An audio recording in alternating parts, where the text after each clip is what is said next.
नमो बुद्धाय, जय भीम मित्रांनो. मी अनिकेत मोरे तुमचं पुन्हा एकदा स्वागत करतो माझ्या यूट्यूब चॅनलमध्ये. आणि मी आज निघालोय महाड ते चौदार तळे पाहण्यासाठी. सकाळी रिक्षा पकडली आणि सरळ पोहोचलो डोंबिवली स्टेशनला. डोंबिवली स्टेशनला तिकीट काढण्यासाठी खूप गर्दी होती आणि गर्दीमध्ये माझी ट्रेनच सुटून गेली. ट्रेन सुटली म्हणून निराश न होता मी दुसरी ट्रेन पकडली आणि कसाबसा चढलो ह्या गर्दीतून आणि सरळ मी माझी जागा पकडली.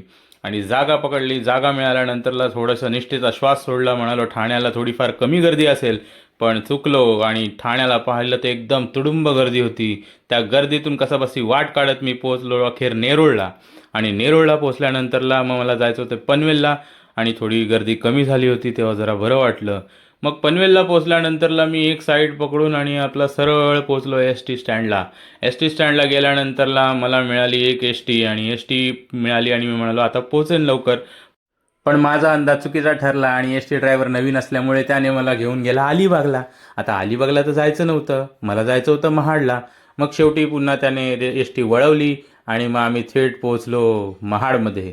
महाडमध्ये पोहोचल्यानंतरला सर्वप्रथम मला दर्शन झालं ते वीर छत्रपती शिवाजी महाराजांचं. त्यांच्या पुतळ्याच्या डावीकडून मी गेलो आणि थेट पोहोचलो चौदार तळ्याला. आणि चौदार तळ्याचं असे सुंदर असं दृश्य पाहून मन मोहून गेलं. डॉक्टर बाबासाहेब आंबेडकरांना पाहिल्यानंतरला एक वेगळीच मनात ऊर्जा निर्माण झाली. आणि समोरच एक कमान होती. मी त्या कमानीच्या इथे पाहिलं की ह्याच ठिकाणी 20 मार्च 1927 रोजी जो पाण्याचा सत्याग्रह झाला त्याच सत्याग्रहाचे आणि हे सगळे पडसाद इथे उमटलेले होते. आणि ते पाहताना मला खूप आनंद झाला. आजूबाजूचा परिसर देखील एकदम खूप छान वेल मेंटेन केलेला होता. आणि समोरच पाहिलं तर ही बाबासाहेबांची मूर्ती एक वेगळीच उमेद आणि वेगळीच ऊर्जा निर्माण करत होती माझ्या.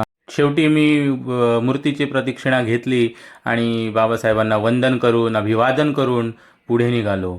पुढे गेल्यावरती एक वेगळंच असं वातावरण हे निर्माण झालं होतं आणि ते पाहताना मस्त डोळ्याचं पारणंच एकदम फिटून गेलं. आणि डॉक्टर बाबासाहेब आंबेडकरांना अभिवादन करायला मी एकटाच नव्हतो आणि माझ्यासोबत हे चिल्ल्या पिल्ल्या आल्या होत्या. सोलापूरवरून नवीन बस भरून आली होती. आणि येथे आपल्याला पाहता येतं की डॉक्टर बाबासाहेब आंबेडकरांच्या चळवळीमध्ये सामील असलेल्या ह्या सगळ्या लोकांचं इथे नमूद केलेलं आहे नावं. आणि त्यानंतरला मग मी पुन्हा एकदा छत्रपती शिवाजी महाराज चौकात आल्यानंतरला त्यांच्या पुतळ्याला अभिवादन केलं.